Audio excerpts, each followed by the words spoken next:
Cease fire అంటూ understanding కి వచ్చినటువంటి పాకిస్తాన్ కాళ్ల బేరానికి వచ్చేసి కొన్ని రోజుల పాటు కాల్పు విరమణకు సంబంధించి ఇప్పటికే ఇరు దేశాల మధ్య ఆ అండర్స్టాండింగ్ జరిగింది. కానీ పాకిస్తాన్ మళ్ళీ దొంగదెబ్బ తీస్తోంది. సరిహద్దులో కాల్పుల విరమణని ఉల్లంఘిస్తోంది.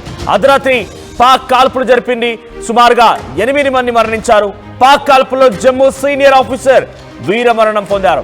మరో 3 జవాన్లు 4 స్థానికులు కూడా మరణించారు. పాక్ డ్రోన్ దాడిలో ఉదంపూర్ ఎయిర్ బేస్ దగ్గర మరో జవాను కూడా పాక్ కాల్పుల్లో ఆయన కూడా మరణించారు. ఇక పాక్ కాల్పుల్లో 25 మందికి తీవ్రంగా గాయాలయ్యాయి. 3 రోజులు 10 మంది జవానుని పొట్టున పెట్టుకుంది పాకిస్తాన్. జమ్మూలో రాత్రంతా డ్రోన్లతో దాడి చేస్తూనే ఉన్నారు. పెద్ద ఎత్తున దేశవ్యాప్తంగా మళ్ళీ హైలైట్ నెలకొంది.